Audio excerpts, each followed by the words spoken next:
He's not here. He's not here. Oh, well, that's good.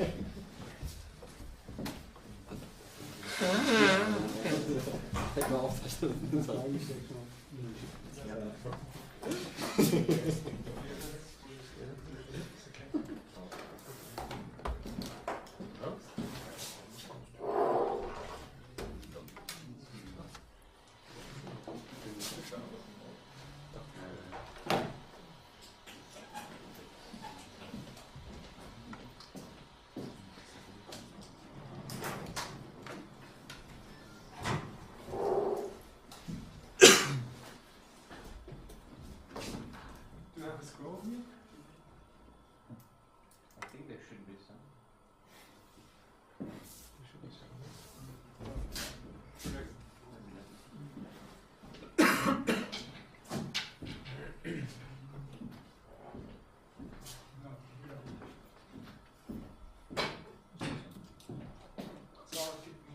When we set up the laptop. So this is Jacob Applebaum.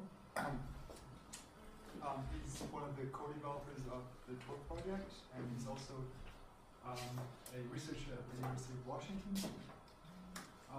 He's a long-time friend of mine. Today he'll give a talk about censorship and the Tor network.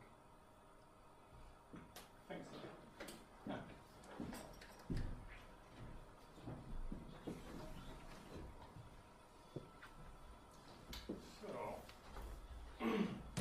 That's really not easy to see. Is there any chance of turning the lights down?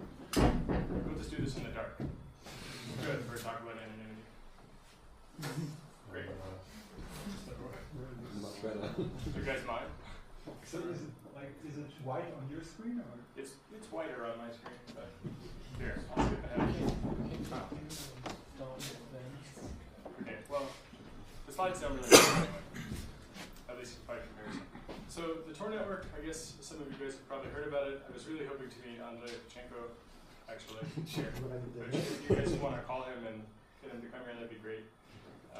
But specifically, his research and some other research I imagine is going on is part of the reason that I'm here, is to talk with people about that. But I wanted to tell you about some crazy stuff that's been going on, and a little bit about the Tor network for those of you that aren't familiar.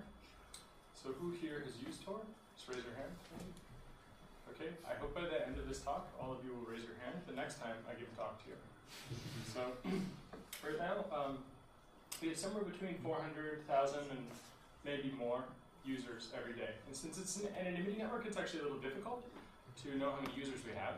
But we have some privacy-preserving metric servers where we try to make some statistical guesses, which we think are pretty good, in that we're pretty sure that it's close and we believe it is privacy protecting. We do this based on GeoIP. So the number of users we think is somewhere between 400 and 500,000. Sometimes it goes much higher than that. And this is just directly connecting users. And I'll talk about the architecture of the network so we can sort of understand better what that means. So real quick, recap of anonymity networks, or just in general, what we're trying to defend against. So Tor is a tool which is meant to defend against traffic analysis, right? So basically, we've got three major things we want to deal with. The first is that someone might be watching Alice. So for example, Alice has a DSL line or an internet connection of some sort, and she's subject to so-called wiretapping or lawful intercept, so-called lawful intercept. Another part might be that some researchers are trying to control part of the network in order to do something, or some government or some attacker. And of course, they might try to impersonate who Alice thinks she's talking to. So you want to layer and compose different crypto systems together so that you can try to defend against this, obviously. And the idea with Tor is that we've built some of the basic building blocks, and we hope to be able to combat most of these things, if not all of them, at the same time, but not necessarily all of them at the same time across the entire planet. That's sort of a difficult thing. So the idea here is that we defend against end-to-end traffic correlation if the attacker watches the input and the output. That's quite a difficult thing. So, to give you an idea about the state of the network, the red line here is the number of relays. These are computers that are running Tor that are public relays. That is to say, they're part of the peer-to-peer network. So in 2009, we were just above 1,200 relays or something like this. And these days, we're actually getting up quite a lot, towards 3,000 relays, which is quite a lot of growth. And this blue line here is a little strange, and it's also kind of misleading, because it's only part of the story. So the blue line is bridges. These are exactly like relays, except they're not in the public directory, which means that in order to find them, you have a sort of work quotient that you have to fill. That might be that you have to send an email to someone. It might be that you have to do some friend-to-friend thing. You might have to communicate with a system. It's not automated. And this is only the bridge relays that people have decided to tell the Tor project about. It does not tell at all about the number of private bridges that are run by individuals where they only share through social networks. So they're both relays, essentially. Just one is easy to find through the discovery mechanisms that are automated and one that is not. Usually the reason that we have bridges or that people use them is because during censorship events, since the list of relays is public, the IP address and the port number are known to an attacker who may try to filter connections to this IP or port number. So one way to get around that is by making the discovery problem hard, we take an impossible problem, which is how do we keep the Chinese government from learning about all of the Tor relays, which is impossible because you need to know about all the Tor relays to make decisions about routing, to how do we keep some relays which are private away from everybody and only give up small bits to some people, which is at least possible. We can sort of do something about that. But even that actually, as you'll see, is very difficult because the number of people in China that are working on this problem and the number of people that are willing to invest the time is maybe even greater than the methods we've come up with. So we're looking for some good ways to solve those problems. The first one, of course, is difficult because the Tor network's topology you could say it's a bi-clique topology. So every node needs to know about every node, and every user needs to know about every node to make anonymized routing decisions. So the bridges really only provide accessibility, but they also have to be able to reach the entire Tor network for routing reasons. So it's quite difficult, and of course if you run a relay you can try to discover bridges. There's all kinds of things for this. So despite that, this doesn't show all of the private bridges that are running, and it is, of course, it's a statistical measurement. So I think actually in this case this might be close to accurate, but of course there aren't absolute numbers on that graph, so it's not really helpful. This is the graph that really matters though, which is the amount of bandwidth that we actually advertise in the network. So that's in megabytes per second. So we're close and fast approaching something like 3,000 megabytes per second in terms of capacity. And you'll note that the network was pretty slow previously. So if you ever used Tor before November 2010, the network has grown almost, in terms of capacity, 3 times as large as it was before. Even though if we look here to November 2010, the network is, it's got some spikes here, but the growth is not exactly the same. The number of nodes is not exactly mapped one-to-one with bandwidth, right? Because if you have 10 nodes on a DSL line and 1 node on a gigabit connection, they're not going to be the same in terms of capacity, so different data points. And we actually measure actively, since it's an anonymity network, we actually measure what bandwidth we see, not just what bandwidth nodes report. And clients use this in order to make routing decisions. So if someone were to lie and say, hey, I have 10 gigabits, route through me, I've got lots of capacity, well, that's a really big problem if clients believe that. But if they really have 10 gigabits, it's worth considering them as a routing choice, but we still want to be careful in how we weight the bandwidth in order to change the routing. So real quick, we're going to go through, I'm going to try to go fast through this because we have some really crazy stuff that happened in the last 24 hours, which I want to talk about, which is way more important than what's on these slides. Sorry to bore you with these details. But basically, in Thailand in 2006, we saw the very first censorship event of Tor. Now, this doesn't exactly cover corporate censorship events because I don't care about corporate censorship events in the same way I do about national censorship events. So in Thailand, trying to access our website in 2006, it was filtered, and you would not be able to reach it. And they did this through DNS poisoning. In 2006, an American company, I said I don't care about corporate censorship, but I care about corporate censorship in the framework of companies that sell equipment to countries. So Smart Filter, which sells their equipment to, say, Tunisia and to Saudi Arabia and to other places, they started filtering for a simple fixed string, /tor/. Ironically, I think this probably had a lot of collateral damage. I don't really like that term, but I think it's important to note that it happens on the internet too, which is that is not exactly the most unique string. But that's fine. And we'll talk a little bit about how we can exploit devices that have collateral damage. Let's say possibilities.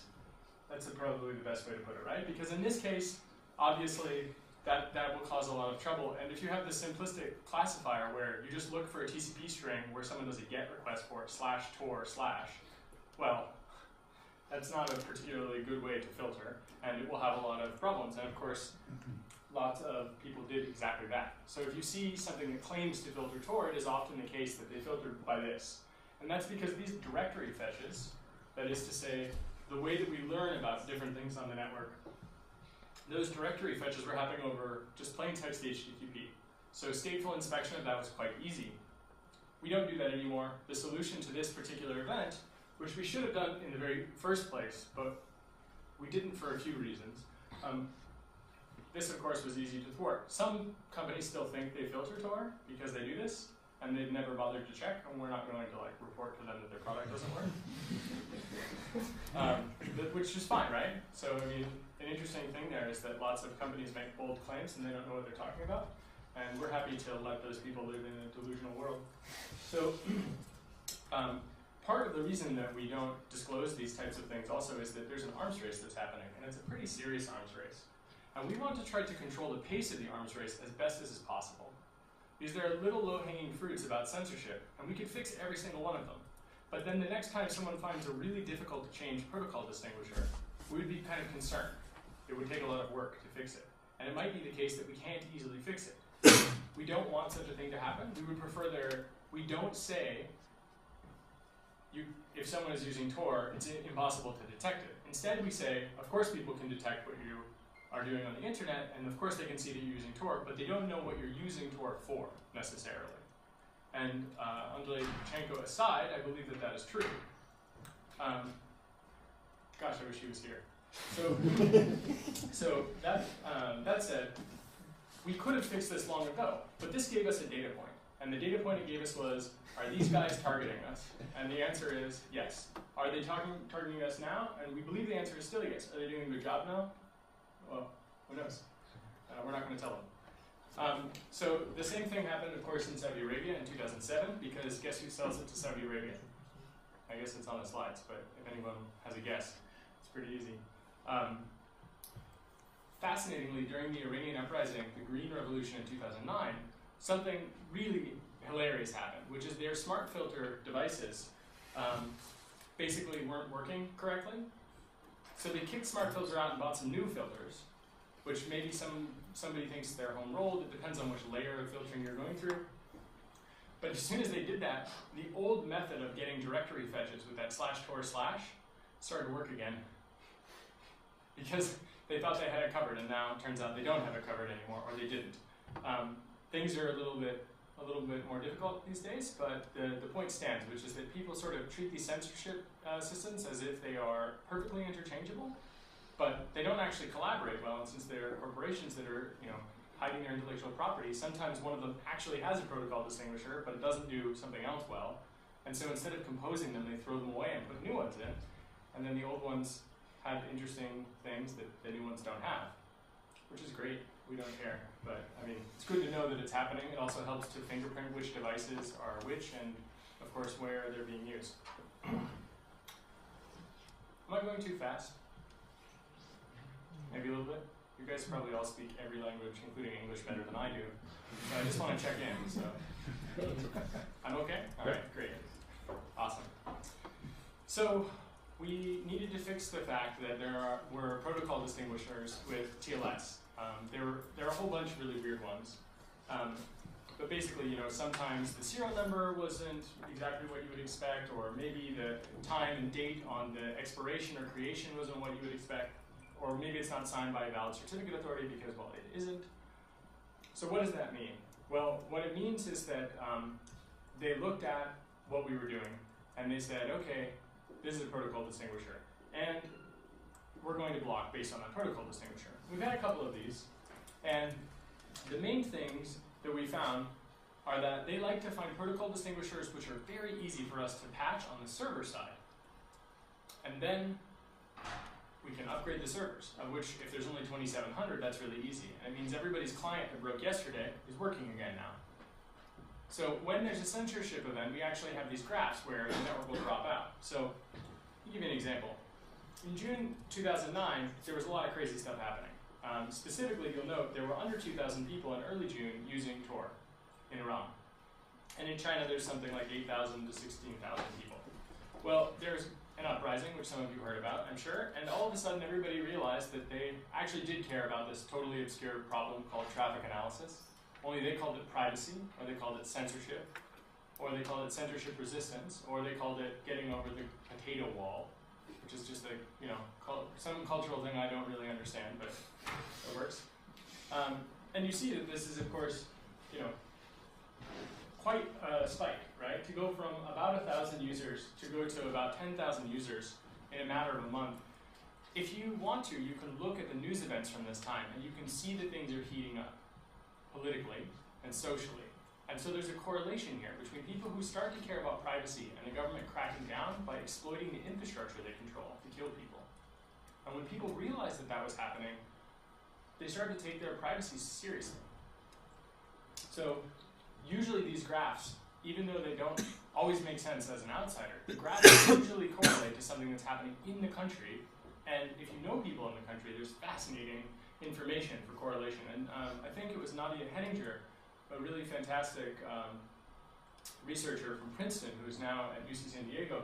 She had some students working on a news to Tor graph correlator. So you could see when there was some kind of crazy event in the country, and she could predict there would be an upswing in Tor usage.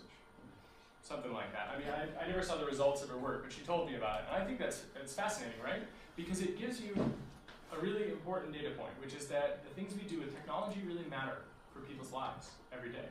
And in this case, in Iran, there are people that were being killed for, you know, ridiculous stuff, and sometimes just innocent bystanders. And so these uprisings, or these crazy moments of instability, we see an uptake. In Tunisia in 2009, we saw a lot of smart filter.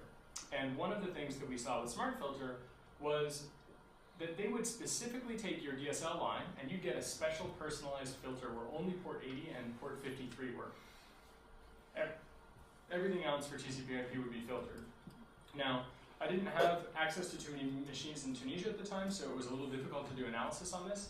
But my understanding is that they really cracked down quite a lot across the whole country in terms of accessing things.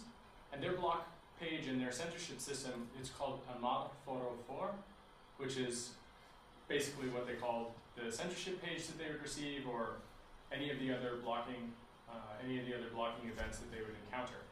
I actually went to Tunisia after the revolution a couple of months ago and gave some lectures to students, and someone said, but what about anonymity online? What about all the bad people that will be anonymous online? And so it was one of the rare moments where we got to ask the class of people, well, raise your hand if you were blocked by Omar 404. And every person, including the person that asked that question, raised their hand. And I said to her, well, how do you feel about it? You and all of your classmates are those bad people. How do you feel about being able to freely read things online? How do you feel about being able to be anonymous? Did that help you? And a lot of people said that, yeah, it did help them. And she reconsidered the fact that maybe what she wanted was to realize that the bad people were the ones in control of the surveillance and censorship systems.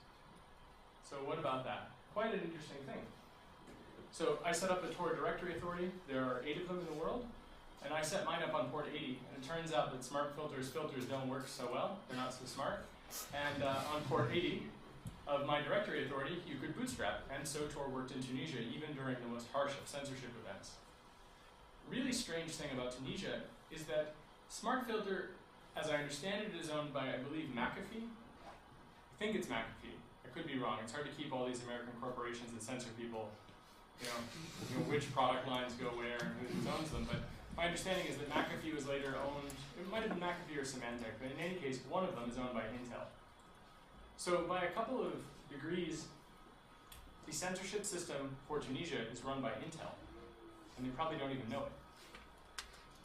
Also fascinating is that the people in Tunisia, at the Tunisian Internet Agency, do not have access to the filters. So the entire national internet for all of the government and all the education systems is run by an American corporation outside of their country. And they do this to beta test their hardware and software on an entire population so that they can ship updates to Saudi Arabia without having hiccups. Thanks, Intel. Okay, fast forward to China. We finally had our first real countrywide block. I mean, a real countrywide block. They just grabbed everything and put it into the filters. We also, we have these buckets I mentioned. The way that we structure it is with a hash ring. Basically what we say is that people who come from certain areas in the hash ring, they get particular segments or buckets of bridges.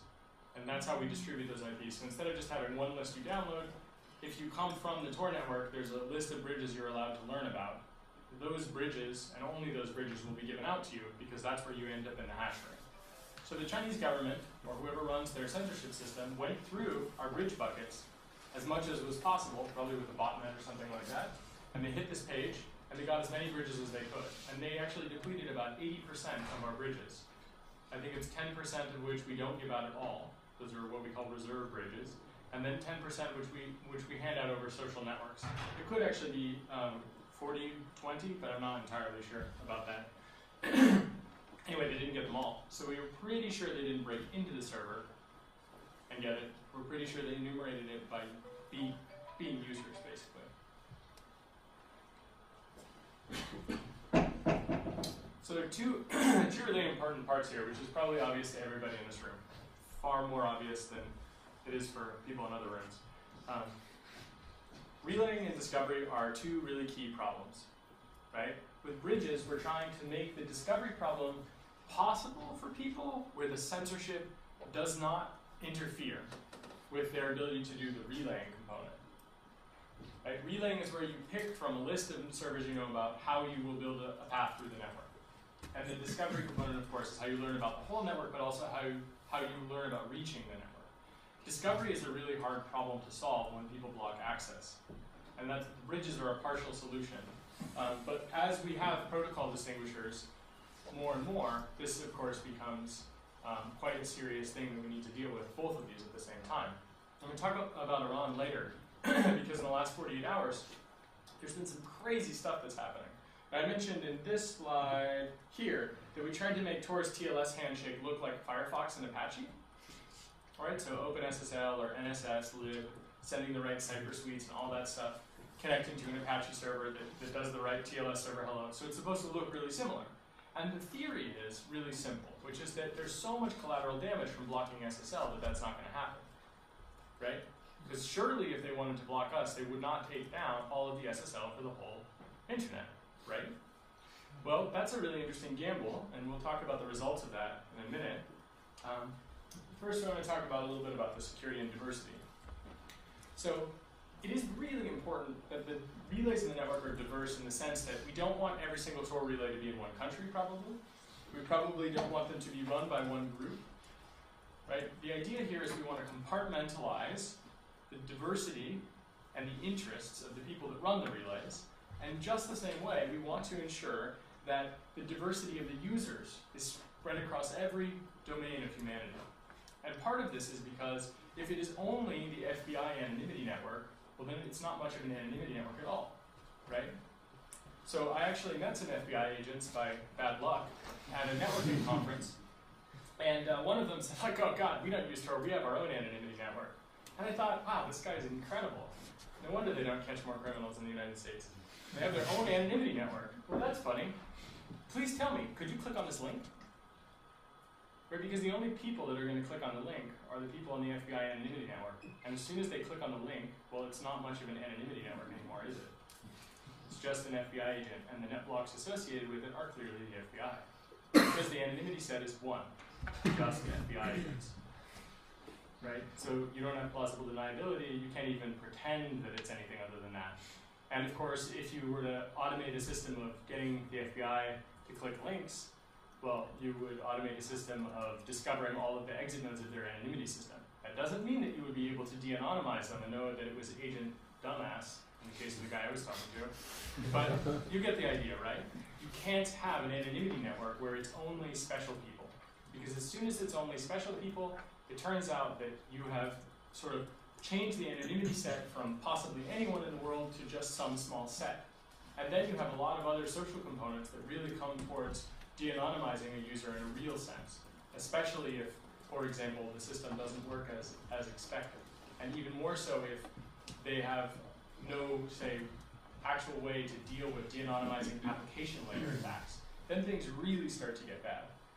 And of course, if the FBI anonymity network was all outsourced to one company, for example, that's really bad news when that one company is totally compromised and say the FBI agents connect directly to that anonymity network from, say, FBI headquarters where they work to the anonymity network. Well, that means that someone to compromise that anonymity network, they only need to get a job at that company. That's not very strong anonymity. And so with Tor, what we're trying to do is basically the opposite of that, which is to provide some strong anonymity without these single points of failure, where everybody in the world, not one human excluded, has access for free. And where anybody can be a node, not one human excluded, in the immortal words of Bill Hicks, paraphrased there. For those of you that don't know Bill Hicks, I highly recommend a visit to YouTube. Very funny, possibly the funniest American to ever live. And I don't just mean the way that he looks. So we have 40,000 people, 50,000 people in Iran using Tor directly every day. Those are not just subversive revolutionaries, right? As censorship becomes more pervasive, hopping over the censorship, needing to anonymize yourself, needing to be free of traffic analysis, why that becomes a normalized thing. It's not subversive to use this network anymore. The number 2 people in the world using Tor these days are people in Iran. America, still number 1 in something, and number 2, Iran, number 3, Germany. Just, I mean, to think about that for a second, Germans really care about their privacy. And on a per capita basis, America having the number 1 set of users, it's not too impressive since we have 330 million people. 60 or 70,000 people using Tor every day, whatever. But when you have, say, 10% of the American population and almost the same number of people, that's pretty big. That's actually quite something. And so really, Iran might be the number 1 set of users, depending on how you look at it.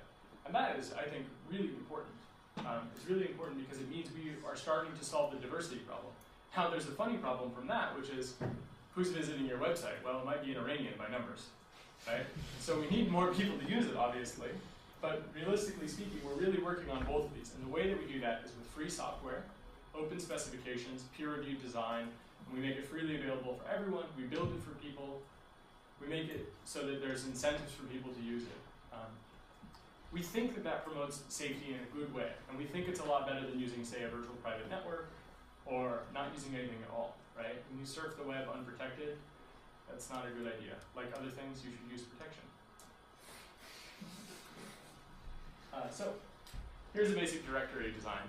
First person that raises their hand gets a Club Mate. What's wrong with this directory design from a censorship perspective? We've got the trusted directory authorities, of which right now there are 8.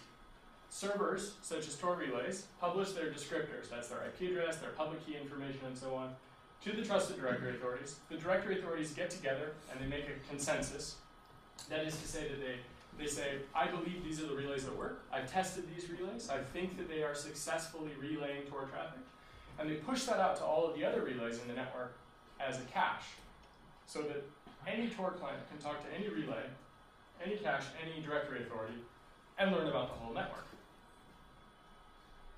The big problem with that is that Alice has to download that list.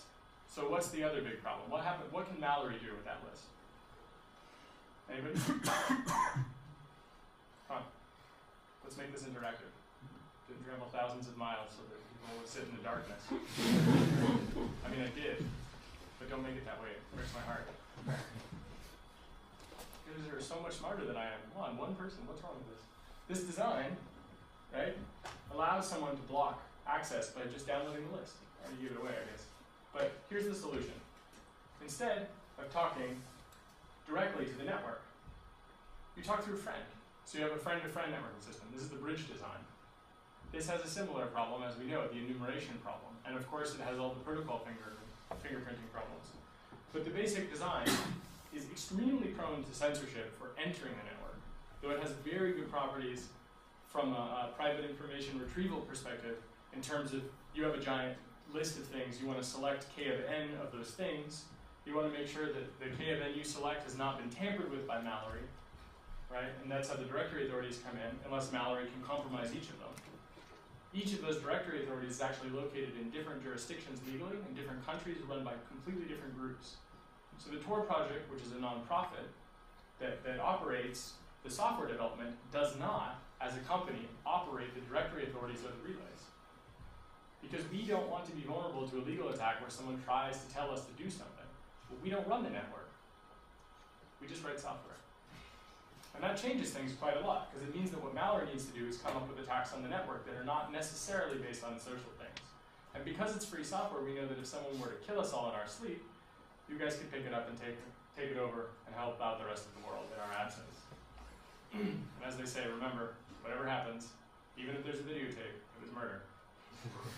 So, you can get a bridge by sending an email. You can get a bridge by visiting a website. And a couple of people often pass these out via Twitter direct message or via IRC. Right? Obviously, some of these methods are much quicker and easier to automate. I wrote some robots, email robots, that they parse the emails that come in, and then based on what has entered, you get into a different part of the hash ring. You maybe get a set of bridges, as I mentioned before, but you can also bootstrap entirely. Right? Since Tor is an overlay network, we wanted to leverage other overlay networks to get to the overlay network. So you send an email and you say, I want the source code, and we will email you the source code with a GPG signature. Right? Now all you have to do is find the right public key to know if you've got the right source. We'll also send you a web browser that's pre-configured. So you just need to be able to reach any place where you can download email, and we will send it through there. So now blocking access to our software and to our bridges becomes the hard problem of spam filtering, basically. Right? We're trying to really stand on top of the shoulders of giants that came before us and make it really difficult for people to get at this. It used to be the case that, for example, people in the US government, when they would need to use Tor, including I think some of the funders of the Tor project, they have really heavy censorship on some of their networks.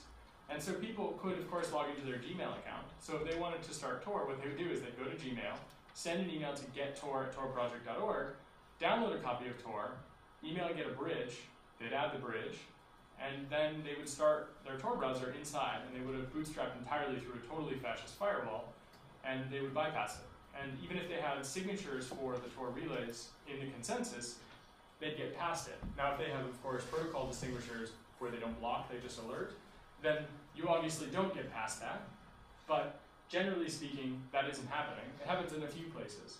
But using these methods, you can actually bootstrap to the Tor network using just a Gmail account or any email account with SSL. And now it's Google that hands out Tor, which is, there's a lot of collateral damage in blocking Google.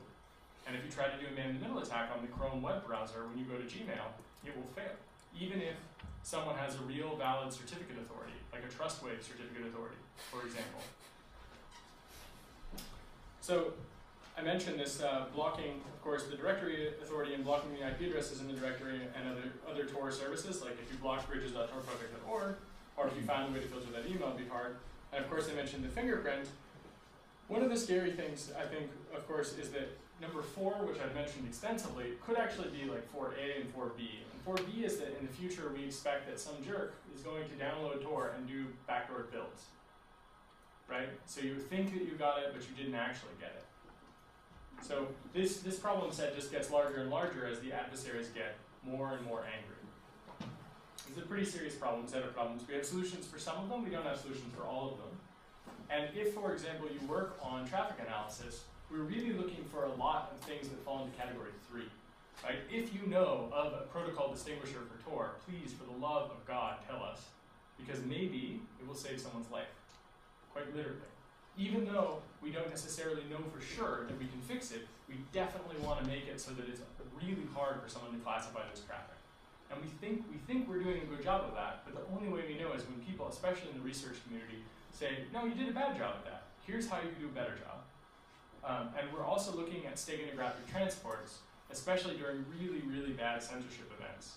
And by bad, I mean they unplug most of the internet except things that are HTTP 1.0 spec only.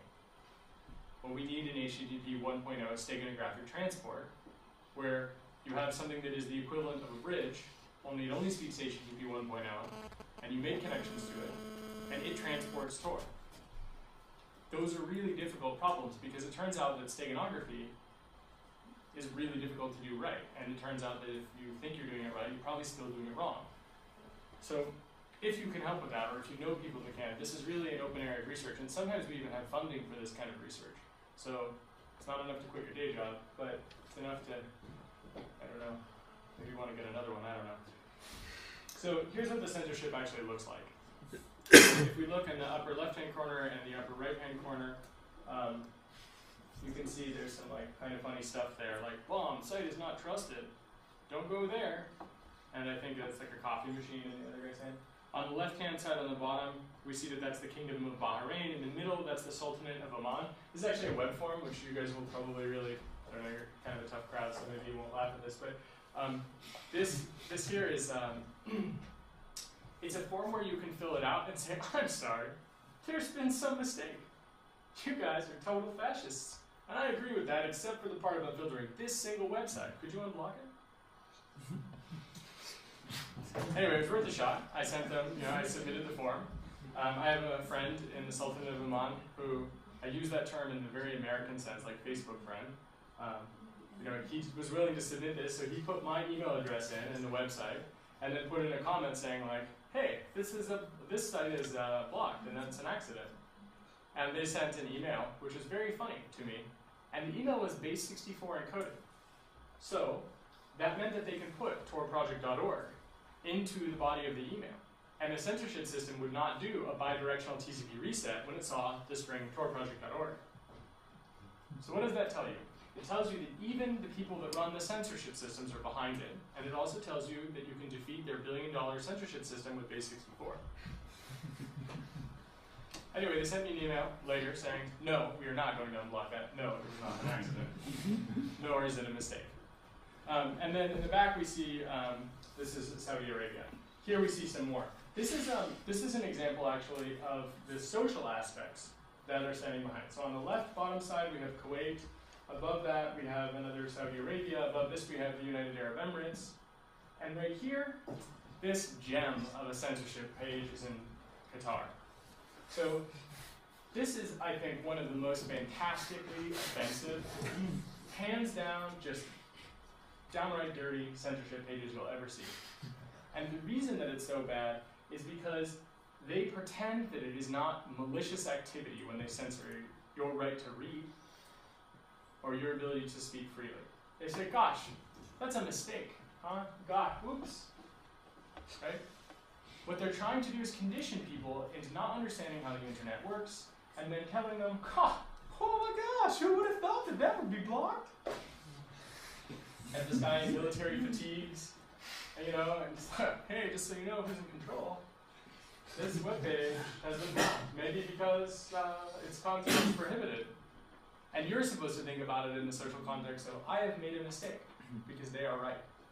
Well, the thing is they're wrong, right? They're definitively wrong. It is a censorship event, and they try to contextualize it in a way that isn't scary, but that also sort of changes the way that people frame it. But what kind of content was blocked? That was torproject.org.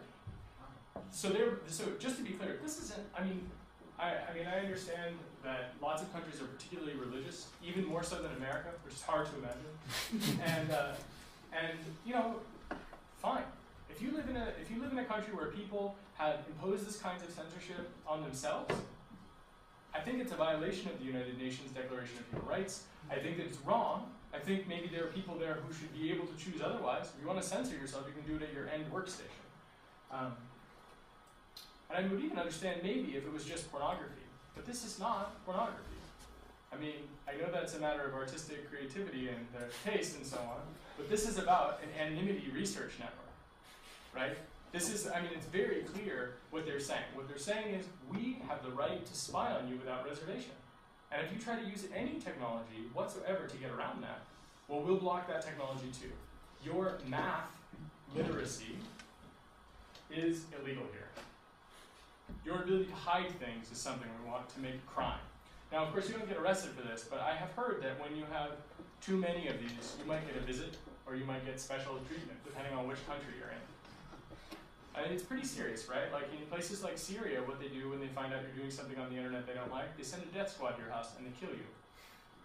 There's a guy who recently posted on Facebook, as a slight tangent here, when I was in Tunisia meeting with the Internet Authority there, we met some people from the Arab Bloggers Conference, and they told us that people in Syria posting on Facebook, just totally trivial stuff, like, I don't like the Assad regime. The guy posted that on his Facebook, not a political activist, just basically complaining, like in the most bourgeoisie way possible. Just like, blah, I don't care for this at all. And I was told that like an Assad government agency sent a death squad to his house and shot him to death for posting that on Facebook, to sort of send a message. So that's what happens with this traffic analysis, right? An HTTP popular website almost serves as a honeypot, and then states terrorized through traffic analysis, which is, I mean, I never would have imagined 10 years ago or 15 years ago that I would even be thinking about it in those terms. But some of the stuff happening in Syria and what's happening in Iran right now makes the Stasi look like cuddly bunnies. So just to give an idea about the contextualization of this stuff, some sites, they like let you fill in these forms, sometimes they don't. The worst events, though, are ones where they started to do the blocking and then they adapted. And they realized that if they blocked access to sites, they would lose access to the actionable intelligence gathering services that they had on their networks. And so instead of blocking access to sites, in some cases, they block access to ways to securely reach sites. So blocking access to the Tor project. Or they block secure cryptographic handshakes, or if you try to do a Diffie-Hellman with a particular prime number, for example. But they don't necessarily block access to the sites where you might say something that's valuable for them to learn. That's particularly insidious because most people don't realize that censorship is a second-order effect of surveillance.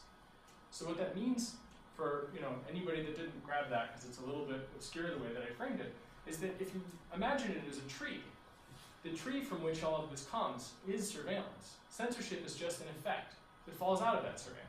Like if you watch where people route traffic, you can add null routes. If you, for example, have an SSL man-in-the-middle attack, and you have a certificate authority that can generate arbitrary certificates, well, you might look for a particular string and route those people in real time to analysts. Right? So these protocol distinguishers, which for HTTP, really easy to write those, right? For social stuff, it's keyword filtering. Those things serve as brutally efficient methods of oppressing the population, especially if you should be so inclined. So here's what happened in not as brutal of a country as Syria, but on the 60th anniversary of some guy coming to power in China, I think his name was Mao,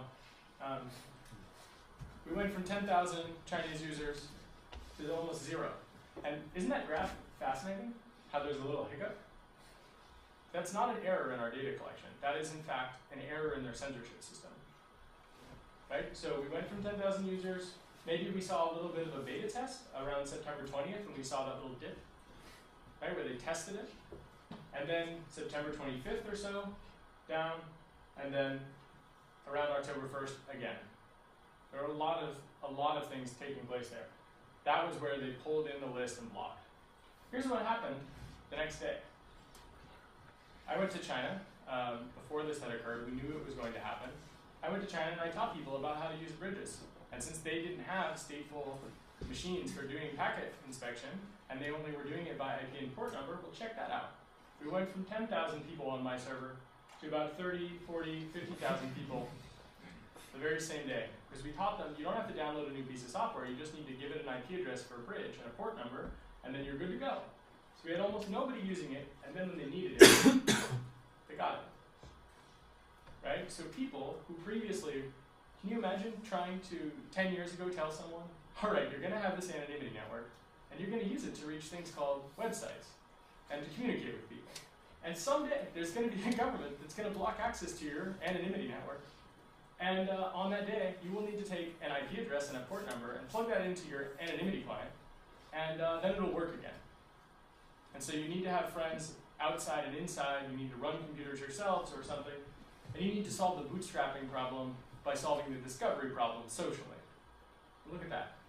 Holy shit, that's crazy, right? I would never have imagined that happen, and it happened, and it worked. Sadly, it didn't work for very long. Here's the example. Isn't that a great spike? Right? We got over 60, we were like, you know, moving on up to 70. Well, the problem here is that China has a lot of people, so enumerating the bridge buckets is very easy. You can probably guess, for example, here and here, that this is a social enumeration of bridges. So this peak here was probably the peak where everybody was able to get this bridge and nobody was blocking those bridges. A couple months later, we see that it drops off almost to 0. And what we see when it drops off to 0 is probably that the bridge enumeration process was automated.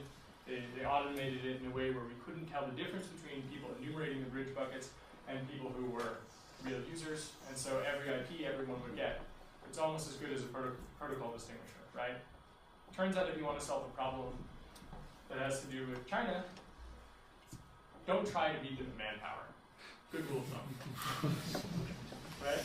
I mean, I want to make sure that it's clear. We don't consider this as sort of taking on China. Like the whole cyber war masturbation that you hear from a lot of people, just forget about it. It's total nonsense. And anybody that says cyber war, you can pretty much just know that they don't know what they're talking about. And the few people that do are only doing it because they want to be in the room. So this right here, this isn't cyber war. This is just people who are willing to spend the time to download these descriptors. And you'll also note at the very end, a very curious thing happens, which is that maybe their automated scripts broke. Something changed. This bump here.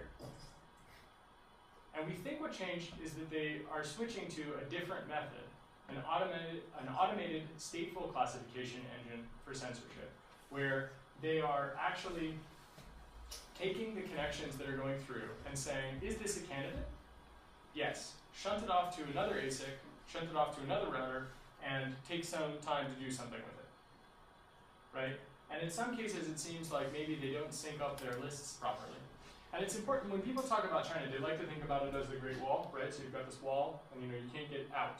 It's actually like a spider web, like this. So you've got people here that have edge filters, we'll call them the Chinese government and the transit providers, and then you've got ISPs that they buy like commercial solutions or something.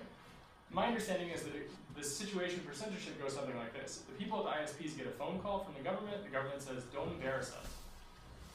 Whatever that means, nobody knows, so they're very overzealous in blocking, right? And it is certainly the case that the edge routers are much better. There's some really funny problems with this method. So for example, if they do not actually validate what they are doing, well, what if we handed them the IP address and port number of every website where Chinese people have to get visas? What would happen then? Automating this kind of censorship can have really serious unintended economic ramifications.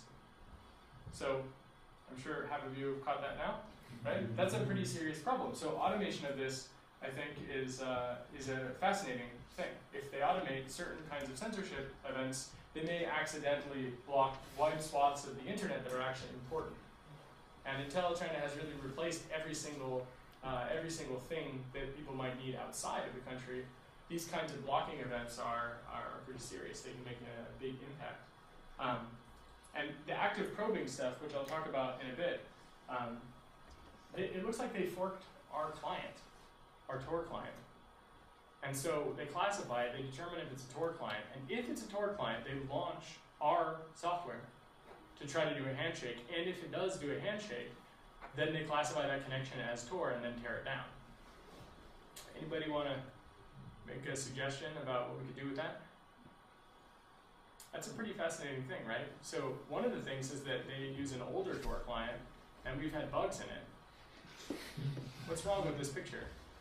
Well, they didn't send us any bug reports, so unless they fixed them secretly, and they're not running the new one where we fixed the bugs.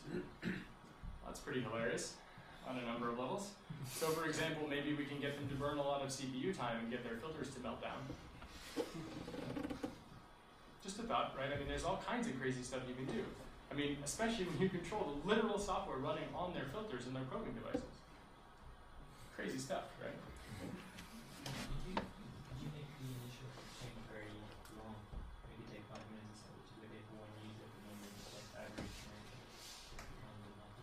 Yeah, absolutely. So that's a really awesome question. The question was, can you basically tar pit legitimate users in such a way that legitimate users would be able to bootstrap or connect through and would take a really, really long time to confirm?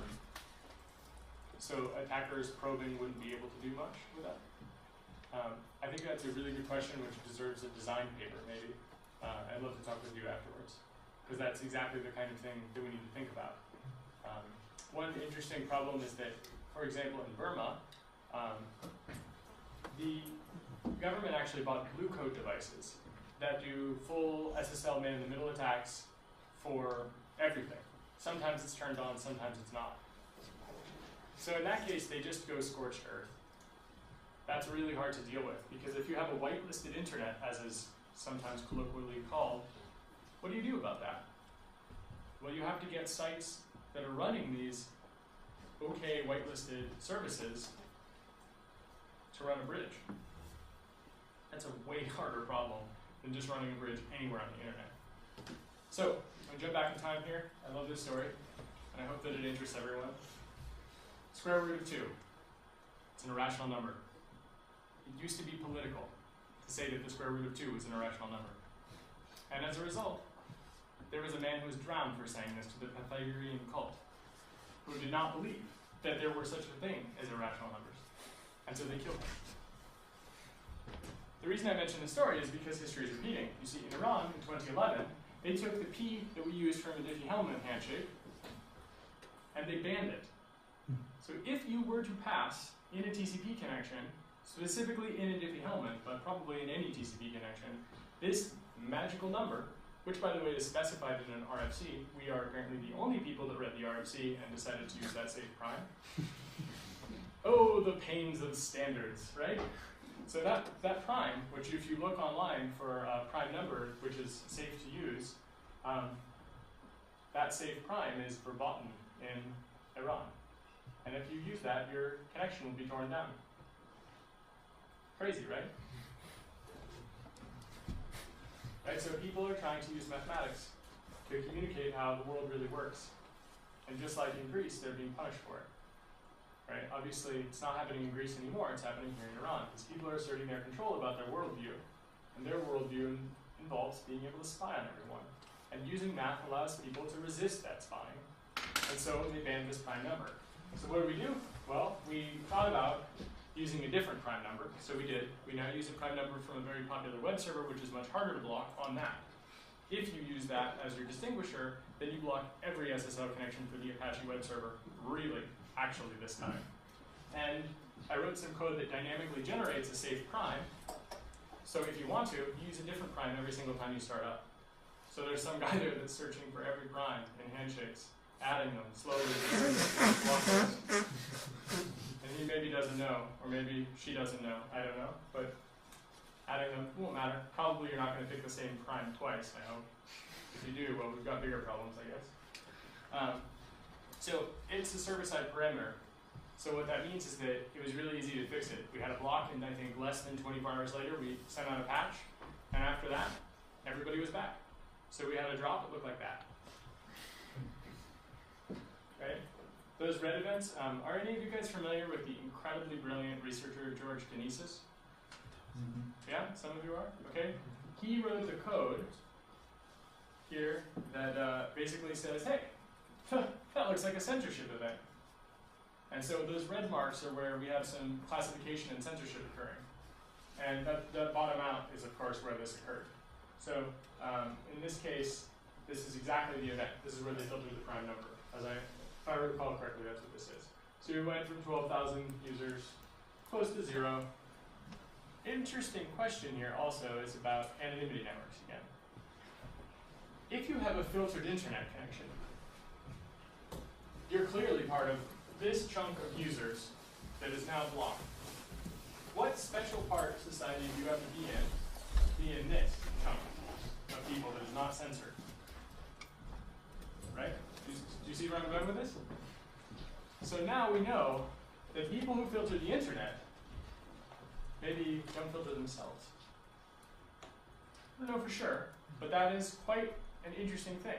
Because you look at these graphs and you think about it in terms of the relationship to privilege. And the privilege they have is the privilege to not be censored. So does that mean that the people that censor the internet in this country use Tor too? I don't know. But it gives you some idea about the way that society divides itself. And I'm going to talk a bit about Egypt here, and it's quite interesting. Egypt was doing quite a lot of filtering. Of course, I'll just quickly skip to this graph. We didn't have a ton of users in Egypt, and we still don't have a ton of users. By comparison to Iran, Egypt is like not even on this graph, or it's not even on the metric there, right? We're talking tens of thousands of people, just a few thousand people. Okay, well, a couple things happen. One thing is that people think of this event as if someone has pulled the plug. That's not actually what happened. What happened is a bunch of core routers derouted their BGP announcements, right? Well, a funny thing happened, which is the Internet 2 connections stayed up for the Ministry of Communication. They're spooks. And I could reach it from my university over Internet 2. But for the rest of the internet, Egypt was disconnected.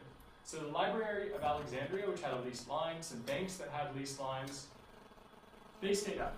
And the Ministry of Communication via Internet 2 was still online. So it wasn't just that someone went and cut the cables, it was that they derouted them, and they didn't even deroute all of it. This is just what the global internet looked like for some people. So again, it's a matter of privilege. In Egypt, we saw that spooks, being spooks, wanted to maintain the ability to communicate and, of course, maybe even continue spying, so they kept some networks up. But the majority of these Tor users were not able to. We really did have a flat line there. I mean, when they pulled the plug, it really changed things, right? I mean, that's sort of, now you know, when you see that, that's like the last gasp of a totalitarian regime, right? They pull the plug and then their people overthrow them. Can't imagine that people 20 years ago would have thought that that would happen. Someday there's going to be this thing, it's called the internet, and they're going to take it away from you, and then that's going to be it. Your government is going to fall. Surely this will be the thing. So, Libya, what do we notice? We see the same thing. Now, obviously, the numbers here are not as high, right? So going from 270 or 280 or 300 users to 0, something happened there, but what is not clear. Obviously, the internet basically unplugged itself to some degree. They did, however, get leased lines and satellite phones and so on. But there's a thing that's happening here, which is that this statistic is generated by looking at GeoIP data. And when a country radically reorganizes its uplinks to route through Europe, for example, well, we see spikes in other countries where we see drop-offs in this country. But this gives you an idea about what we would call Libya on the internet, just going dark. And just, I think, as we saw with Tunisia, and just as we saw with Egypt, and just as I hope we will see with Syria, and with maybe even Iran, depending on how things go, that was pretty much it for Libya. Took a little while, but these events are definitely correlated. Syria has some pretty crazy stuff going on here. Specifically, they're on US trade embargo lists. And somehow they managed to acquire blue coat devices, which I guess some of you guys are familiar with blue coat. The blue coat devices actually filtered the SSL connection. And the SSL connection on any port was blocked. That's a pretty big problem. And basically, the ISP that did it, all the Tor users on that ISP dropped offline, and then it came back and there were no more Tor filters, so they stopped blocking it. Maybe they didn't block Tor on purpose, maybe they just blocked SSL. It's not totally clear what happened. What is clear though is the blue coat devices saved their log files to an FTP server, and people hacked the log server and then released them all. So we actually got to see what these deep packet inspection devices look like, what they were looking for, who they actually observed, and it was released to the internet by a group called Telecomics, which, I mean, privacy concerns aside, they thought they could anonymize the data set by just removing the IP addresses, which, if you you have a data set of everybody's internet browsing, your IP address is not the only indicator of who you are. So it's kind of a little bit sketchy that they did that, but it gives us an idea. For example, with Tor, you see that a TCP connection happens and that's it. With some other anonymity solutions like this piece of garbage called UltraSurf, it actually shows all these bootstrapping steps and all sorts of information and connects back to a bunch of things that are very fingerprintable. And so something in that particular logging system, a bridge, is just a TCP connection in that log file. You don't learn anything else. Later you can't look at the logs and say, I think this was something else. With these other systems, there was a lot more. So that teaches us an important thing, which is when you have these logging systems, what kind of after-the-fact data retention will betray users? And bridges are very effective in that context because they're not listed in a directory, and it just shows as a TCP connection. So here's Syria. Basically, we went from 0 in 2010, and now we're quickly approaching 10,000. So we're really seeing a lot of people start to understand that surveillance and censorship are a serious issue to them. And we're starting to see people take action to do something about it. So Iran, of course, always trying really hard to target everything that does any kind of circumvention whatsoever, went apeshit on us and grabbed our TLS certificate, and we know now for sure that they were targeting us. This was not, they're targeting SSL, they're targeting TLS. They took this certificate lifetime, so they looked at the ASN1 encoding of the certificate, or whatever DER encoding of the certificate, I guess, and they blocked that. So that gives you two really interesting things. One is that means that when they do a stateful inspection and they classify your protocol as SSL, then they parse DER and ASN1, which, well, all right, it's pretty interesting. Can you imagine how bad that is, that parser? That's fascinating, right? So imagine if you can get them to classify your packet, and they're looking for a particular thing, and they use, say, like a popular ASN1 parser, or even better, they wrote their own, right? So that's pretty crazy, because it means that they're really doing a lot of things that we barely know how to do securely in totally free software or open commercial products. And they're trying to do it at line speed to determine about blocking someone. They probably don't parse it, actually. So. And they might not parse it, but they might parse it. In this case, what we did is we changed it to be a year, and that was pretty much it. It unblocked. And in the case of this particular thing, these are rotating numbers. They're not fixed identifiers. So they at least semantically understood that identifier. They had to search through to find it. Right? If it was a fixed identifier, you don't have to understand anything about it at all. But in this case, they really did look at the certificates, and just by tweaking one part of that, it changed the blocking of it, which is kind of crazy. We knew that this could happen because our certificate lifetime was 2 hours. But we also knew that if that was what they picked to block, we could ship a fix very easily. So we did, and I think that was a 16-hour fix. Like, we heard about it, we wrote a patch, we deployed the patch, the network upgraded, and 16 hours later, everybody was back online. So it looked like that. Right, so, yeah, so in September, that red point, George is like really spot on with his predictive model of censorship, huh? It's really cool. So we see drop, and there we are. So we're talking like 90,000 people in Iran using Tor. Under 10,000 there in the beginning. So that means that the normalization of this is just huge. Okay. And this graph is also pretty useful. It's not accurate. This is like a couple of months old. But basically, I imagine that this number is actually here, and this number is probably about there. But it's pretty amazing. Okay, so now basically, we've heard some things which we're not totally sure about, which is that Iran does this DPI, and it looks at the handshake. And when it looks at the handshake, it says, oh, it's SSL. We're not going to block it, but let's give it 8 kilobytes a second of bandwidth. Right, so that's pretty insidious as well. And in China, we see the active probing I mentioned. And this ticket here, 4185, is amazing because it actually talks about all the IP addresses the Chinese probes come from, usually a different IP every time. And it's just from the pool of all the IP addresses that China has. just one of the IPs routed out of China sends a TCP connection.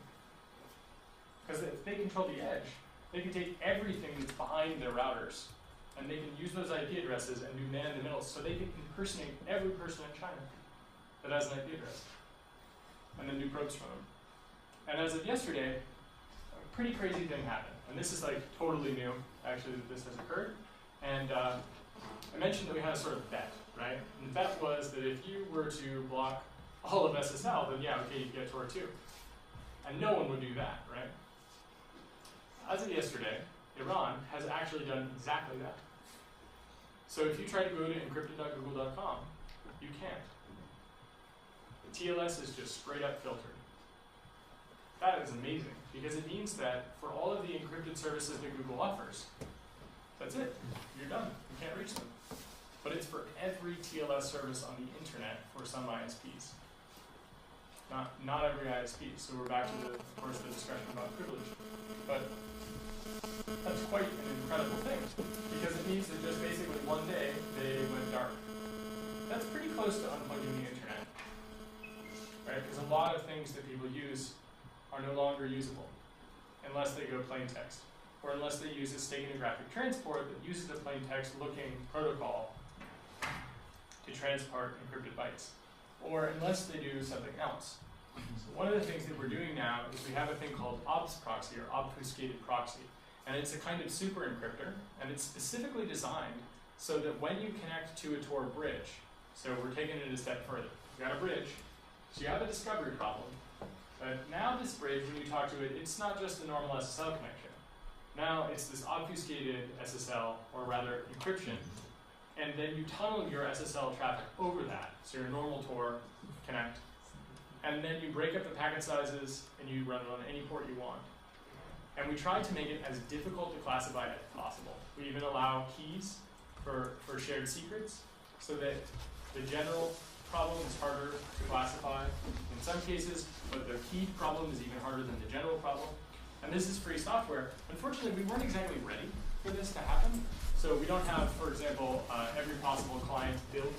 We don't have every possible platform covered, so it's still very painful to deal with it. And sort of wrapping up here, since I see some of you are antsy to go. Basically, this is what we're up against, which is companies in the so-called West, in the Occidental area of the world, they build censorship systems. And in capitalism, every company expands until it can no longer expand. That's the business model. Become the hugest player on the block and just keep going. Well, what happens when you have sold to every company you can sell to? You've saturated every market. You expanded new markets, right? So even in places where it is illegal for some of these corporations to sell their gear, they expand into those markets too. And when they do, it means that we are now competing with people trying to suppress a revolution that have no knowledge of traffic analysis.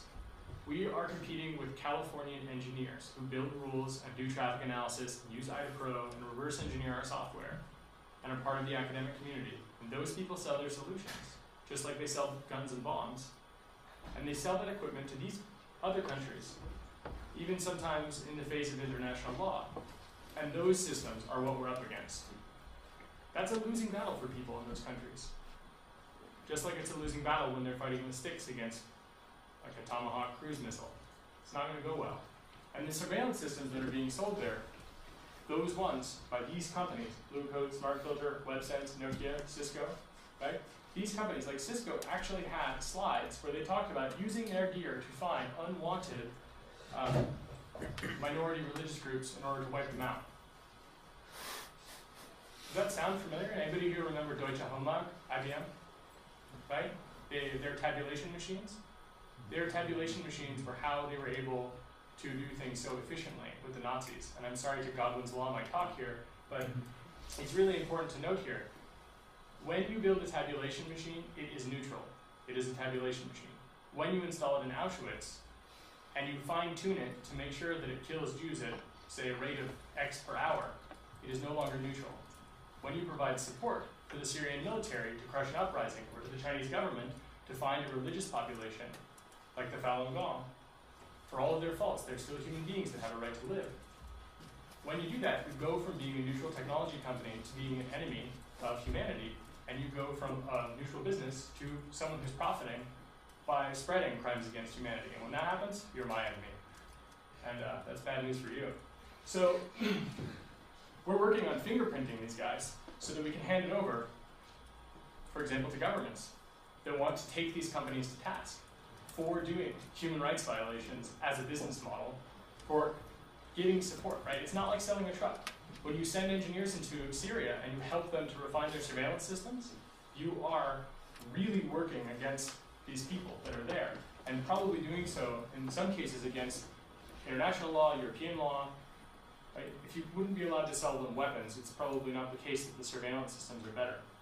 And so to that end, a couple of days ago, I released this piece of software which we've been working on. It's called Uniprobe, as in the dreaded Uni. And Uni stands for the Open Observatory of Network Interference. And the idea is that we want open and free software, or open source software. I prefer the term free as in freedom. So everybody can have access to this source code. It's for open methodology so that we can start to quantitatively and qualitatively perform science on censorship and surveillance attempts. Right? The OpenNet initiative, ironically, is not open in that they don't have open tools, they don't have open data, and they barely have open results. They're basically political scientists with really, really good intentions who wrote some pretty simple tools, and then they make broad comparisons about the whole world. Sometimes they're really right from a political perspective, but we need to really up the science here. So everybody's talking about cyber warfare, and what we're hoping to do is start a dialogue about cyber peace building, saying that the right to observe is a fundamental right. In fact, it is a cornerstone of any science. The ability to observe the world is how we can learn what is actually happening. And from that, we can draw conclusions, we can do new things. So open software, open methodologies, and open data results, archived for people to write papers. We don't want to write papers. We want to get the data from people to understand the censorship events, and we want people to have the software so we can have a set of tools which anybody can run so that we can understand what kind of tampering is happening, what kind of censorship is happening, and what kind of surveillance is taking place, which will hopefully allow us to help people make decisions about how they use the internet and how the policy is set at a national and international level based on facts. Not just arguments from emotion, but actually like, hey, these guys tamper with SSL, these guys don't do this, these guys do this happened at this link on this particular MPLS tunnel, for example. And this software is available today. It's pretty rough around the edges, but it's a start. We use it right now to measure bridge reachability. So we have machines around the world, and we have a list of bridges, and we actually fire it up, and then we collect the data, and we're looking at that right now to understand when a bridge is blocked, so we can have yet another way to detect censorship events in the country, but also for us and our network. So a big part of this is, again, censorship and surveillance, but specifically surveillance. And I really recommend that you check out bugplanet.info and spyfiles.org. And part of the reason is because you start to see the companies, and you start to see stuff like AIMSYS. AIMSYS is a French company that sold surveillance equipment to Gaddafi. And in doing so, they definitely violated some law. But specifically, they sold equipment that was used by Gaddafi to spy on journalists in France and in the United Kingdom, as well as activists in of course, Libya. And in fact, the company sent brochure information which included journalists' names and email addresses. So they are aware of what they are doing. They are like Deutsche Hohmann. They understand that they are not selling a neutral technology. They understand that to the extreme. And there are hundreds of companies just like this, not necessarily as egregious. And their manuals about their devices, they give you an idea about what they're working on, some of their technical specifications, it's all on these websites, thanks to some people that decided to find that information out. So, that's pretty much all I've got to say for this with regard to slides, and I've taken exactly the amount of time I think I was supposed to. So if you guys have any questions, I'll turn these lights on and then we can talk.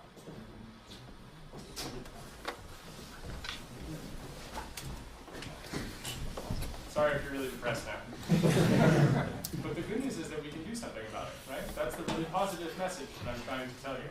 So this time, we don't have to wait 50 years for Edwin Black to write a book about IBM and the Holocaust.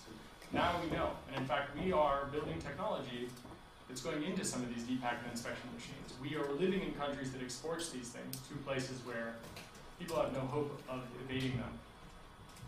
So I'm not sure that Ralph told you there was a major ethical component to my talk. But there is, because it turns out anonymity is a social issue just as much as it is a technical issue. And there's some pretty serious social ramifications as well. So, any questions? How do you know that, okay, it's pretty easy to spot the censorship event, right? Because the users go down. But how do you know what kind of censorship is happening, and how do you know what kind of measures to take against that sort of blocking or filtering? That's a really good question. The short answer is we don't always. So in some cases, the Tor network isn't blocked at all. But if you request a website and it has a particular string, it's blocked. And we hear that. We hear it from people that say, I needed to use Tor because when I use HTTP and I send the word Falun Gong, I get a visit from the police, for example. That's one way. And another way is that sometimes we have access to computers inside of these countries, and we can test ourselves. We witness this ourselves. And in some cases, at least for me, I like to travel. And I'm not willing to tell people to use the software unless I'd be willing to use it in their country too. So I've been to most of the places I just mentioned. And I've used this there, and I've tested this censorship and the surveillance myself. I've been kicked out of a couple of countries, which is pretty horrible. I don't recommend it. But I mean, I think that it would be pretty negative if we weren't willing to do these measurements ourselves. We don't want, this isn't imperialism. I hope you all recognize that. This is that we're trying to build alternatives. And people choose to use those alternatives freely. We try to do that with the best information we can. We try to be transparent about the fact that none of it's perfect. So in these cases where we don't have perfect data, a lot of it has to do with the fact that it's hard to get data. There are linguistic divides. My Arabic is horrible. Right? It's a lot worse than my English and certainly than my German. So, users have to know to help to tell us these things. The OpenNet initiative has done a really good job about this.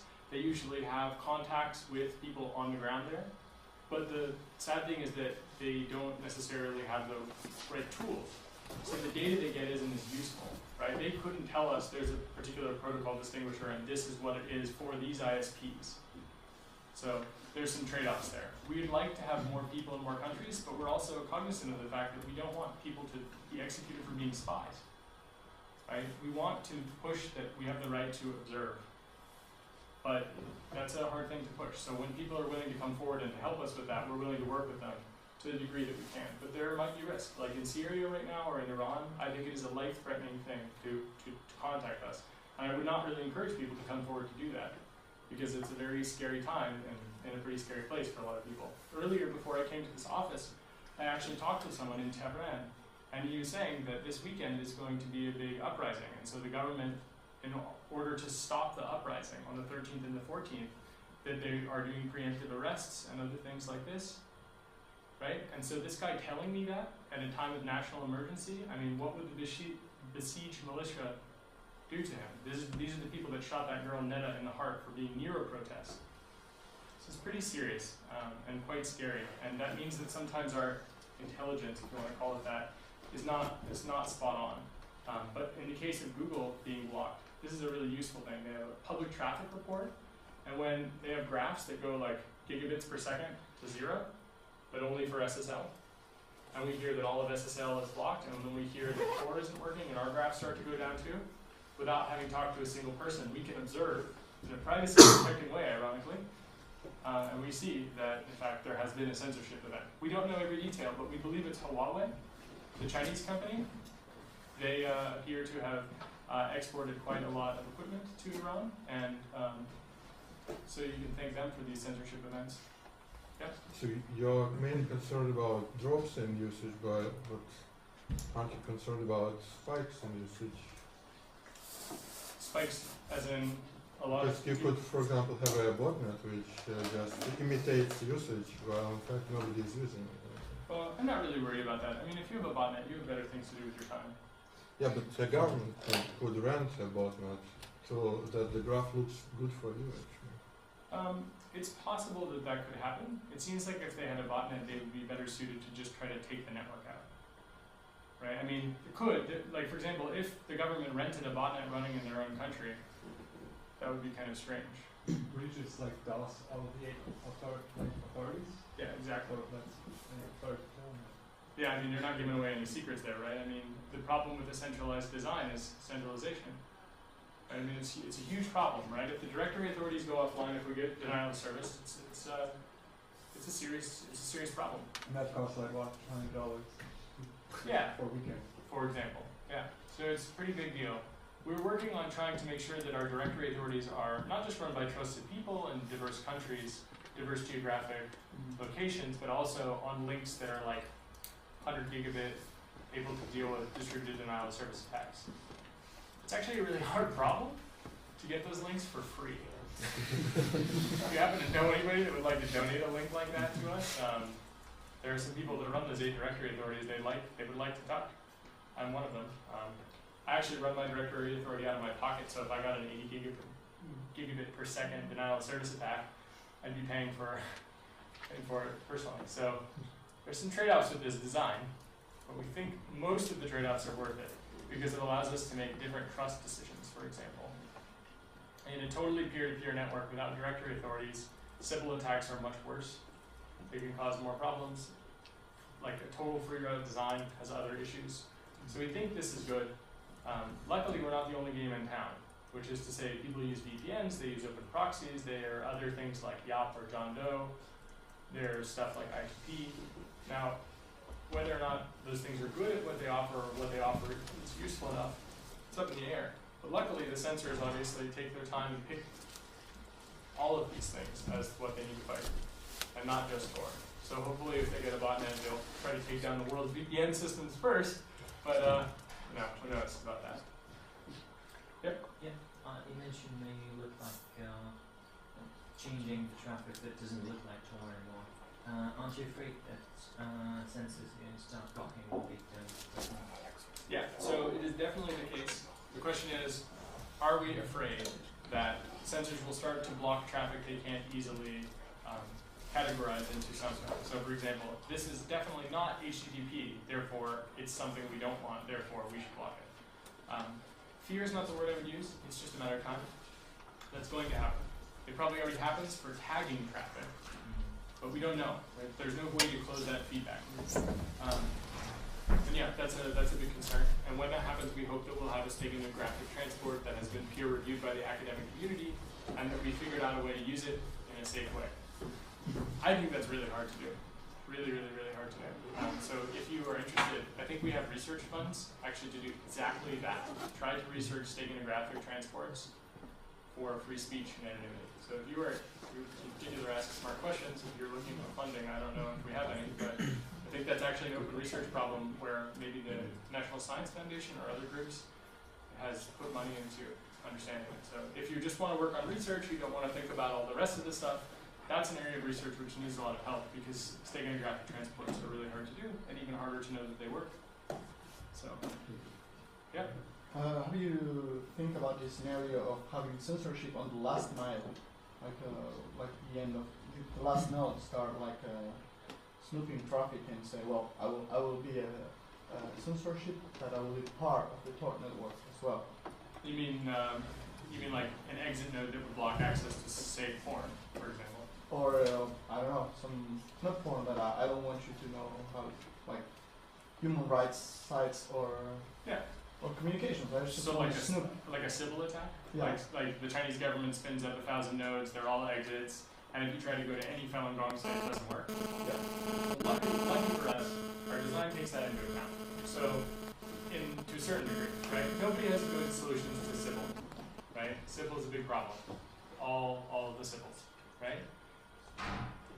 In the case of an adversary deciding to tamper with traffic, we have a flag in the network. I didn't talk about flags on the network, but each of the relays is assigned a series of flags. So for example, it is fast, it is stable, it is an exit node, right? These things, these are flags. These are decided by the descriptors published by the routers, but also by the directory authorities making certain very simple decisions. if, for example, you set an exit policy on your relay that said, I only allow exiting to 8.8.8 port 53, which maybe some people do because they want to allow you to use Google DNS, and that's the extent of the abuse they would allow to come out of their computer should any abuse occur.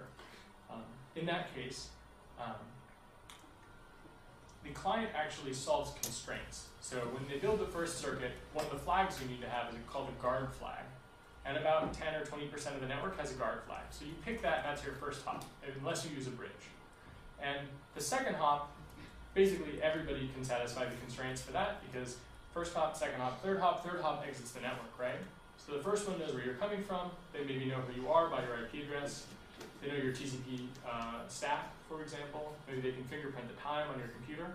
We isolate and compartmentalize the first hop from the second hop. So the second hop knows about the first hop and the third. Now, of course, the third hop knows about this website if you want to visit, or 8.8.8 port 53. When you solve the constraint and decide to choose that exit, if you then blocked access to that, then you would choose a new exit node and exit through somewhere else. And we actively scan through the exit nodes to look for tampering. We have a thing called snakes on a Tor, because we're trying to get all those snakes off the Tor network. I mean, there are some expletives in there, but I'll just leave those out. And basically, we try to mark those exits as bad exits so clients don't have to have that, because that's a performance problem. The real issue is that even in Europe, there's a big threat with ACTA, for example, right? Things like SOPA, HIPAA, these kinds of censorship laws, where instead of hopping from places that are the exception, and there's a little bit of censorship, or a lot of censorship in one country, we're starting to see that you hop between different kinds of censorship. There is no more free internet. In fact, there isn't even an internet anymore. There are lots of little broken internets. So it won't even happen on purpose, what you're saying. And we try to take into account, but if we destroy the internet in order to save it, Tor itself is not going to be able to fix that problem. There are bigger social, legal, and, well, political issues at hand. So we try our best to deal with that, but if there's no more free internet anywhere, it won't matter what we have done with Tor. More questions? Yeah? In one of your slides, you had a very interesting question. Was who was testing what and for what purpose? So what would you think about that? I don't quite understand. Could you on one of your slides, you had a question. Who was testing what? Like during the censorship event. So what would be your answer to that question? My guess? Yeah.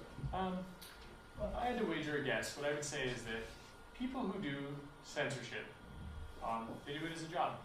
And it's probably, they're not even as passionate about their job as I am about mine, for example, which is good, maybe. I've met people that build networks. For example, I met a guy who's a network engineer in Bahrain, and he told me he works next door to the censorship guys. Right? They like have the same office, and his desk is in one room and their desk is in the other. He builds the networks and they break them, he says. So what do? They do the absolute bare minimum they need to get by, to do their job, just like everybody else that does a job they don't love. And so when we see this censorship events where we are pretty sure someone starts to do a block, it's probably because those people are doing their job in a way where they try to understand what they're doing. So in the case of China, we saw that they classified, detected, sent a probe. And for a long time, they didn't do anything else. So some people in Sweden noticed this. They would SSH into their machine, and then they would get a probe from China. And in fact, the probe would come from anywhere in China at the same time, and if the machine didn't answer in a way that was acceptable to the probe, then it would tear down both TCP connections.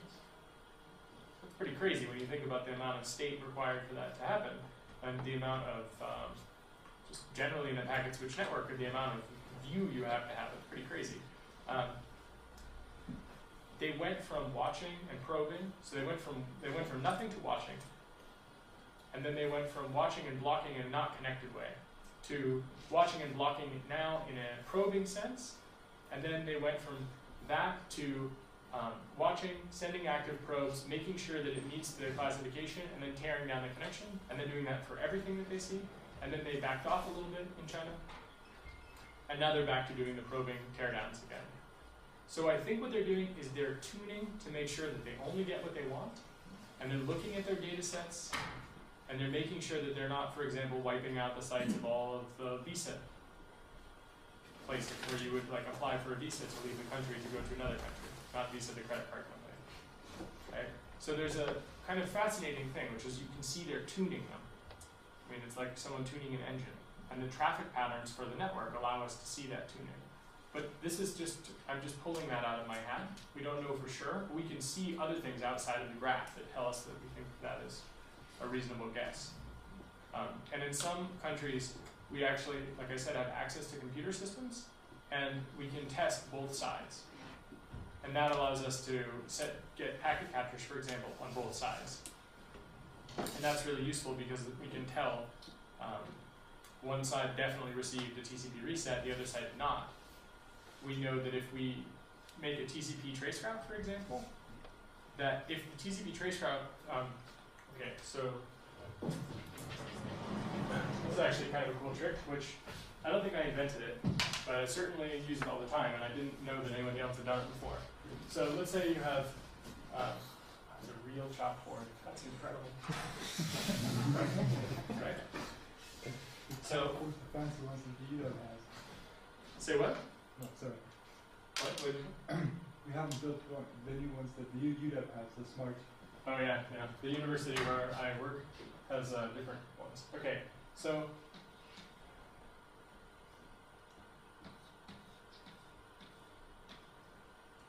this is a really simple example.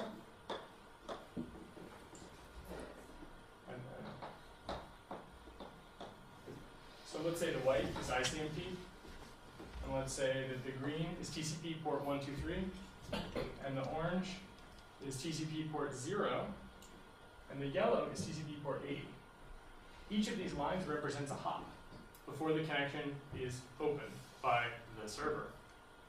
When you do a multi-protocol traceroute to TCP port 0, 123, 80, and then an ICMP traceroute, you can draw it as a graph. And you can say the edges and the vertices are, let's say, the path, right? And when the path is significantly shorter, you have found the link around where censorship occurs. It could have been here, could have been here, could have been here, obviously, but probably it's about here.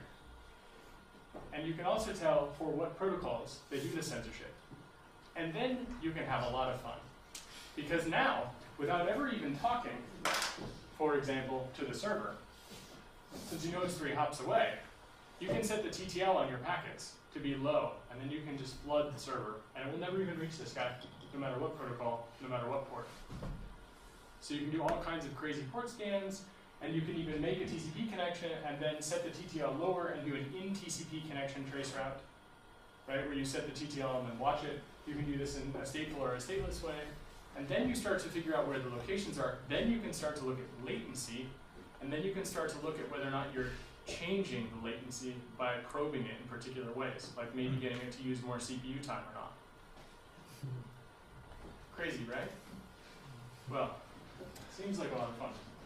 So this is something we're implementing in univ as well.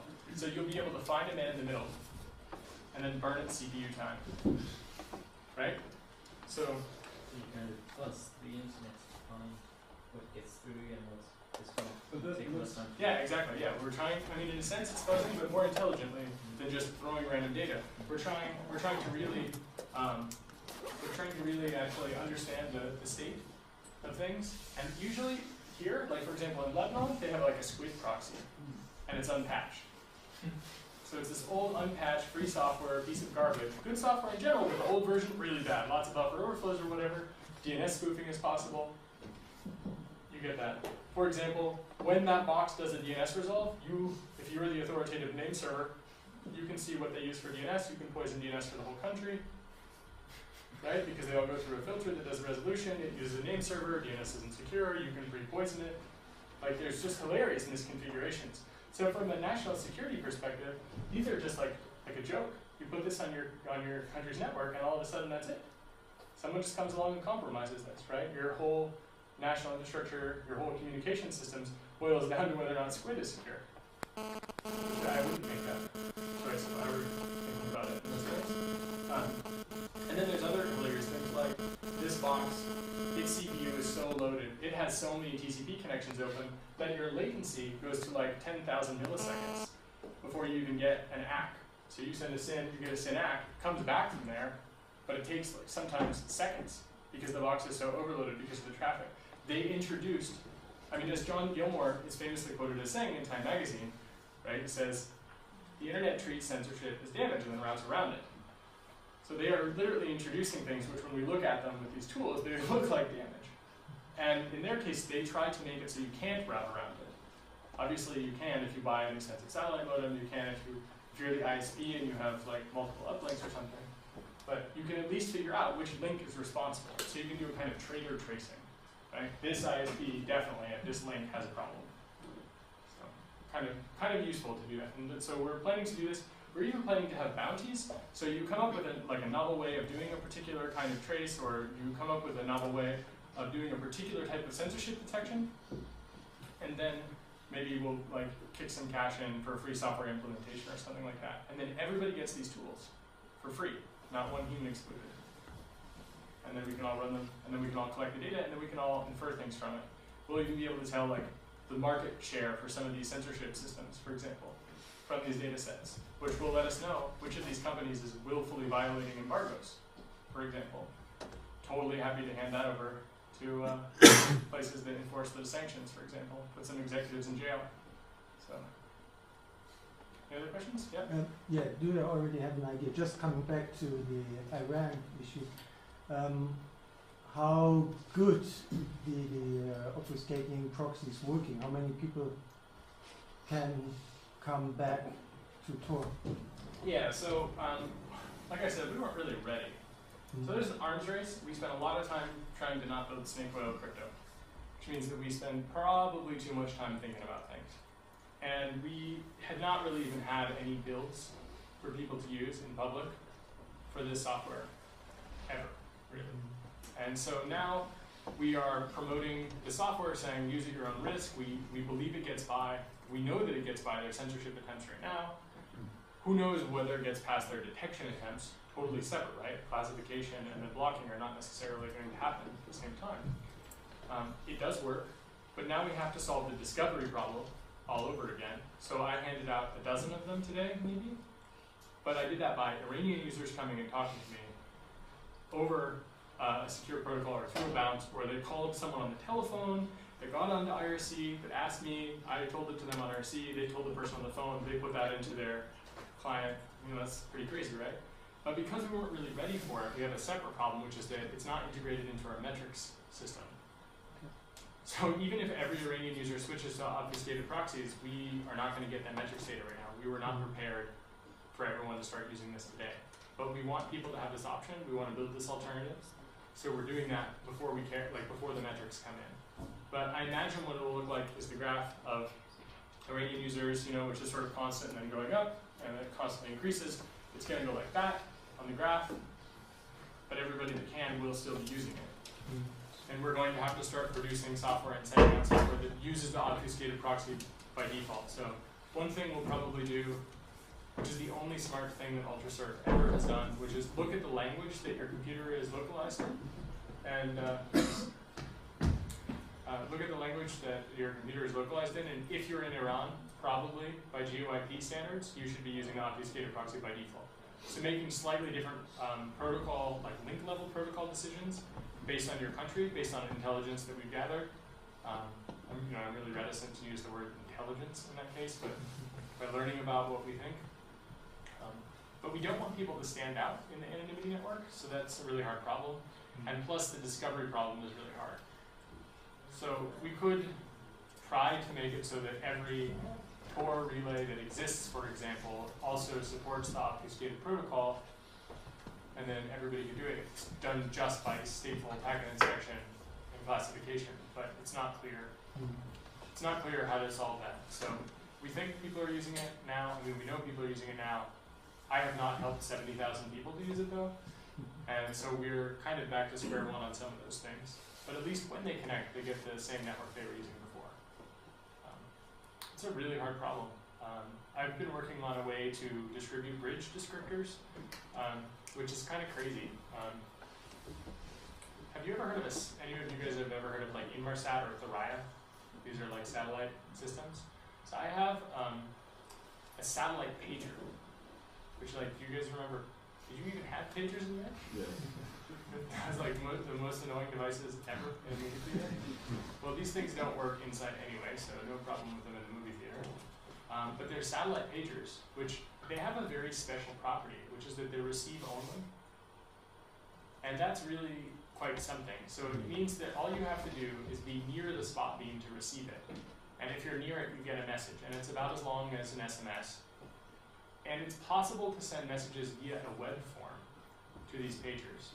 So I've been working on a thing where, given a pager number, over Tor, I post a bridge descriptor that gets broadcast down to Earth. And if you have one of these pagers, you can receive a bridge descriptor through an out-of-band channel. And then I have a protocol which I'm working on, which is less of a protocol, but more of a like practical pen and paper cipher stuff. You would still want a computer program to do the decrypting, but something that's easy to write, that's easy to transmit, that if someone receives it and they don't have the key, they can't decrypt it, and now you have an IP address and a port number. Combined with something like the obfuscated proxy, or some other steganographic transport like system, it would be possible to do the initial burst through something like satellite pagers, then distribute through social networks inside of a country. And then from there, if they can't classify the traffic, which is a big if, then maybe you can get online. That's a lot of effort. I didn't understand one step there. So, I mean, the Iranian government gets the spot beam as well, right? So they get all the messages. Yeah, so you just have to solve the pesky key exchange problem. Right. Right? So everybody, you give them a unique key. Okay, so that means you have to distribute the pagers or the key out of band somehow. Or you tell people that have pagers, hey, give me this key, right? And then you give them a unique, one-time pad. like a one-time pad, only something usable. Like your number station. Yeah, like a number station, in fact. Only instead of, well, I don't know what number stations were used for, so maybe they were using them for bridge descriptors of a different kind. But are you guys all familiar with number stations? No? Oh, here, if you guys want to go, I'll stop being the dog and pony show, but I'll play something special for you. It's weird that you mentioned number stations because someone actually gave me this USB stick filled with number stations. I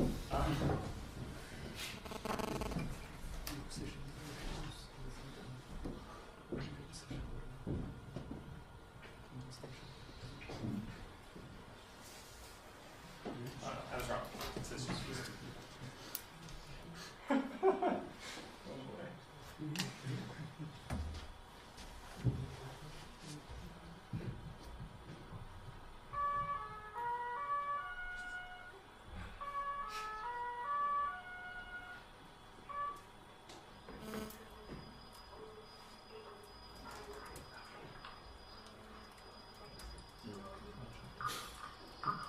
Right, you guys familiar with this?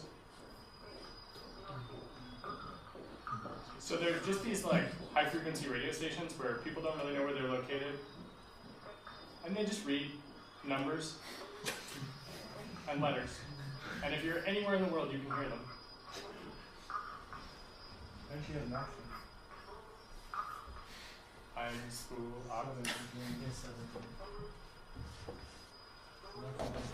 here's a really good one.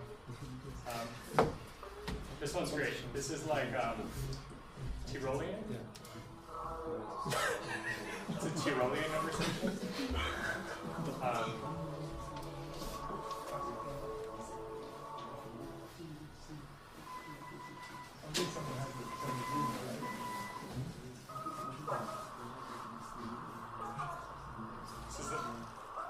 It's a Hungarian number station. Anyway, you get the idea. I got weird USB sticks in my pocket. That's the idea.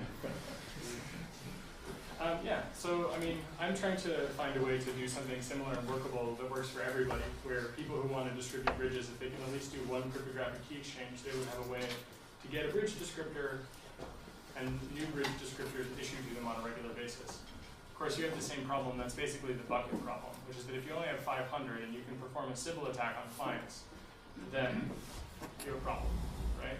There's no barrier for entry, right? The Iranian government just says, I'm every Iranian citizen, give me a bridge. And somewhere in there, there's a legitimate citizen, and there'll be overlap with the illegitimate civil.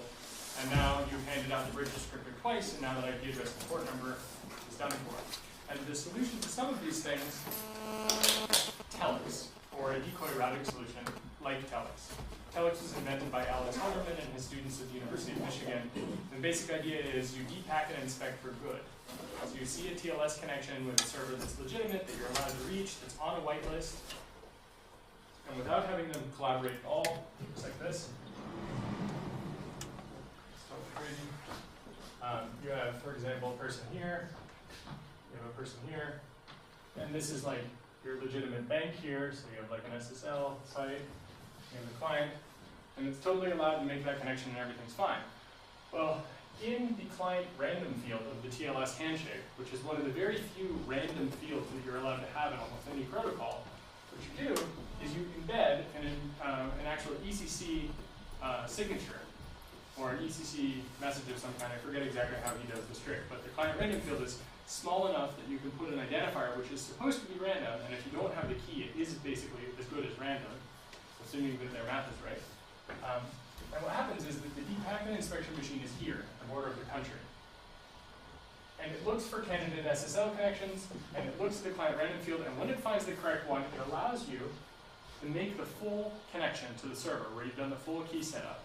But as soon as you start sending data to the server, it actually gets shunted off over here to a telex server, where with the key that you've embedded in the client random, you then actually take that entire thing and you have a full connection here, and it strips out your flow, and now from there, you connect to wherever you want on the internet.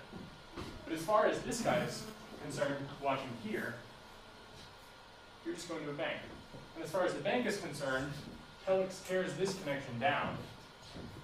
So the bank saw one handshake and then it went away.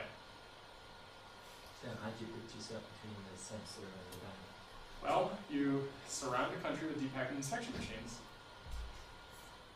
Or for example, what you do is you take your server, let's say your server is at this university here, and you guys have some uplinks, and all of your sites are hosted here, and everybody who wants to reach this, you sniff these links with your depackment inspection for telex, and you give keys to everybody at this university, and what you actually allow is any secure website here can be diverted as long as the telex system is in use, and it gets diverted to your telex station here, and your telex station then can make connections out to the rest of the world. And so you don't have to surround the country, you just have to surround encrypted resources. So you don't have to surround all of China, but you surround every website with SSL. Now we get to a point where the traffic analysts will have to look at the number of bytes transferred, how long the thing has been open, how frequently normal people visit the site. Like all of a sudden it becomes way, way harder than /tor/, for example. And that's not just port and IP address. So combining this with bridges, combining this with traffic camouflaging and with Tor, that is a way harder thing to block. And so decoy routing is really, in some ways, the future of a lot of these problems, I think. Maybe. Anyway, it's totally possible that that's not going to work at all. They have one deployed, so you can actually use it today. And what has happened, at least for Alex's homepage and other things at the University of Michigan, is that the Chinese government has just blocked them. Right? So you block the site, which you need to be able to reach. Well, so yeah, there are not going to be a lot of Chinese students that are applying to his particular graduate program, I bet. But I mean, that's the cost, right? And so what it does is it takes a nation-state problem and provides a nation-state solution. That's Alex's tagline.